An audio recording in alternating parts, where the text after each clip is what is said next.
ஆண்டவர் இரட்சகரமாக இயேசுவின் இனிதான நாமத்தினால் உங்களை வாழ்த்துகிறேன். நம்முடைய ஆவிக்குரிய சிந்தனைக்காக ரோமருக்கு எழுதின நிருபம் 12ஆம் அதிகாரம் 9ஆம் வசனத்தை நான் வாசிக்கிறேன். உங்கள் அன்பு மாயமற்றதாய் இருப்பதாக, தீமையை வெறுத்து நன்மையை பற்றி கொண்டிருங்கள். மாயமற்ற அன்புன்னு ஒண்ணு இருக்குது. அன்னைக்கு நேரம் அது தெரியாது, அதுதான் ரொம்ப அட்ராக்ஷனா இருக்கும். என்னைக்குமே எந்த ஒரு பொருள் டூப்ளிகேட் பார்க்கறதுக்கு ரொம்ப நல்லா இருக்கும். பயன்படும் பொழுது அல்லது பயன்படுத்தும் பொழுது பின்பு அதனுடைய கலர் காமிச்சிரும், வளரிடும். ஆனா வேதம் அழகாக சொல்லுங்க, உங்களுடைய அன்பு மாயமற்றதா இருப்பதாக. பேதுருவை எடுத்துக்கொள்ளுங்கள். ஆண்டவர் அழைக்கிறார், மீன் பிடித்துக் கொண்டிருந்த பேதுருவை பின்பற்றும்படி அழைக்கிறார், பின்பற்றுகிறார். 3.5 ஆண்டு கூட இருக்கிறாரு. இயேசு சிலுவையின் பாதையில போகும் பொழுது அதை குறித்து பேசும்போதெல்லாம் பேதுருக்கு அதுல உடன்பாடு இல்லை. ஆனாலும் சிலுவையில் நான் என்னுடைய ஜீவனை விட வேண்டும் என்று இயேசு சொல்லும் பொழுது அப்படியே பார்த்துட்டு இருந்தவங்க அர்த்தம் சொல்றாங்க, நீங்களாம் விலகி ஓடிடுவீங்க. பேதுருவை பார்த்து லூக்காவின் சுவிசேஷம் 22 சொல்லும் பொழுது, நீ என்ன மறுதளிப்பான்னு சொல்லும் போது, நான் உம்மோடு கூட என் ஜீவனை விடுறதுக்கு ரெடி, நான் மறுதளிக்க மாட்டேன், நிலைச்சிருப்பேன், சாவிலும் வாழ்விலும் பின்பற்றுவேன் பயங்கரமா வாக்குறுதி கொடுக்கிறாரு. அன்று சொல்றார், நீ மறுதளிப்பாய்ப்பான்னு மாதிரி நடந்தது என்ன தெரியுமா? அந்த வாக்குறுதியை பேதுருவால் நிறைவேற்ற முடியவில்லை, மறுதளித்து விட்டார். இயேசு சிலுவைக்கு போகிறார், மரிக்கிறார், அடக்கம் பண்ணப்படுகிறார். 3ஆம் நாள் உயிரோடு எழுந்து பேதுருவை திரும்ப சந்திக்கும் பொழுது யோவான் 21ஆம் அதிகாரம் 15 வாசிப்போமானால் பார்க்கலாம். பேதுருவை சந்திச்சு சொல்றாரு, அப்போ கடற்கரையில மீண்டுமாய் மீன் பிடிக்க போயிட்டாரு. பேதுருவை பார்த்து என்ன கேட்டார் தெரியுமா? நீ சொன்னியே நிக்க முடியல பாத்தியானா? அப்படி பேசவே இல்லை. நாமனும் அப்படிதான் கேட்போம். ஏசு அப்படி அல்ல, நீ என்ன நேசிக்கிறாயாப்பான்னு சொல்லி கேட்கிறாரு. அப்ப என்ன அர்த்தம்? இந்த வார்த்தையில ஒன்னால் நிக்க முடியலையே, வார்த்தையின்படி நீ நடக்கலையேன்னு சொல்றாரு. அதான் உண்மையிலே பேதுரு உணர்ந்திருக்க முடியும். சாவிலும் பின்பற்றுவேன், பாடுகளிலும் பின்பற்றுவேன், துன்பத்திலும் பின்பற்றுவேன், என் அன்பு உண்மை ஆண்டவரே அப்படின்னு சொல்லிட்டு அதை நிரூபிச்சிருக்கணும். பேதுரானா சிறுவில அறையும்படி இயேசுவை பிடித்துட்டு போன உடனே டிஸ்டன்ஸை கீப் பண்ண ஆரம்பிச்சிட்டாரு. தூரமா பின்பற்றாரு இயேசுவை. கூட போகல, பக்கத்துல நிக்கல.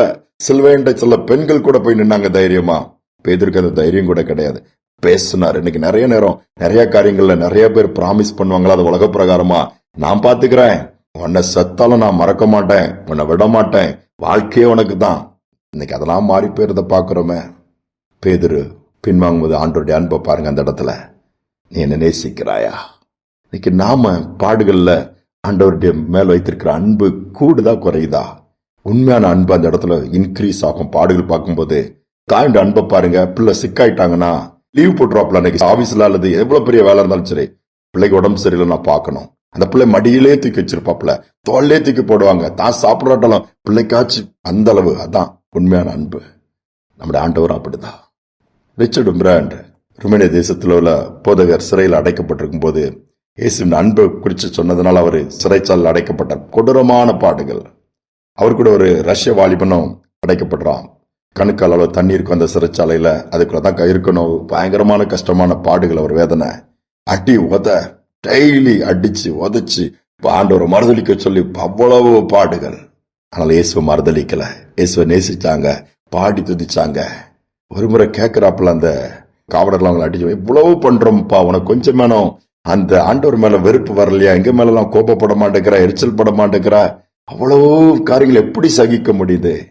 என் ஆண்டவர் மேல வச்சிருக்கிற அந்த நேசம், அந்த அன்புன்னு அவங்க சொல்றாங்க. அந்த ரஷ்ய வாலிபன் செத்து கொண்டிருக்கும் போது கூட ஆண்டவரை மறுதளிக்கிற சொல்றான், நான் மறிக்க போறேன், ஒரு போல விடுதலை ஆகி நீ வெளியே வந்து இந்திய தேசத்துக்கு போ, அங்க போய் இந்திய ஜனங்களுக்கான அந்த சிறைச்சாலை ஜெபம் பண்ணேன், இருக்கும்போது ஜெபம் பண்ணேன், பாடுகள் பாதையில் இருக்கும்போது ஜெபம் பண்ணேன், அவங்களை நான் நேசிக்கிறேன்னு சொல்ல. தேவண்ணமாய் அவர் விடுதலை ஆக்கப்பட்டார். இந்திய தேசத்துக்கு வந்தார். தென் பகுதியில பாளையங்கோட்டையில் கூட வந்து அவர் செய்தியை கொடுத்தாரு. பாருங்க, அவ்வளோ பாடுகள். பின்வாங்கல, மறுதளிக்கல. காரணம், அவர் கர்த்தர் மேல் வைத்த, இயேசுவின் வைத்த அன்பு மாயமற்றது, உண்மையானது. இன்னைக்கு உங்க அன்பு எப்படி இருக்குது? உங்களுடைய சிநேகம் எப்படி இருக்குது? நீங்க பழகுவருடைய அன்பு எப்படி இருக்குது?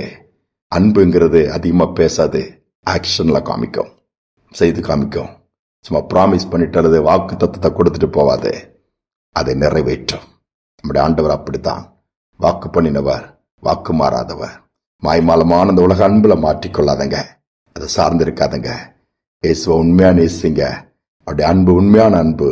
அதெல்லாம் நிறைந்திருக்கும் பொழுது சகலத்தையும் தாங்க முடியும், சகிக்க முடியும், நம்ப முடியும், விசுவாசிக்க முடியும்.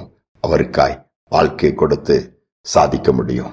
ஜெபிப்போம். அன்பு நிறைந்த தகப்பனே, மாய்மாலமான அன்பற்ற இந்த வாழ்க்கையில தான் நாங்க உலகத்தை தான் வாழ்ந்துட்டு இருக்கிறோம்ப்பா. எல்லாம் மாய என்பதை நாங்க அறிந்திருக்கிறோம். எதுவுமே நிரந்தரம் கிடையாதப்பா. ஆனா அந்த சூழல் நீர் நிரந்தரமான தேவன், நீர் மாறாதவர் அப்பா. நாங்கள் பாடுகள் வரும்பொழுது பின்வாங்குகிறோம், சோர்ந்து போகிறோம், ஆதிலிருந்து அன்புல குறைந்து போகிறோம், வைராக்கியம் குறைந்து போகிறது, வல்லமை குறைந்து போகிறது, உடைய சமூகத்துல செலவழிக்கிற நேரங்கள் குறைந்து போகிறது. சில நேரம் நாங்கள் முறுமுறுக்க ஆரம்பிக்கிறோம், சில நேரம் எங்களுடைய கிரியைகளினால எங்கள் வார்த்தைகளால் கூட மறுதளிச்சிருந்தோம்ப்பா.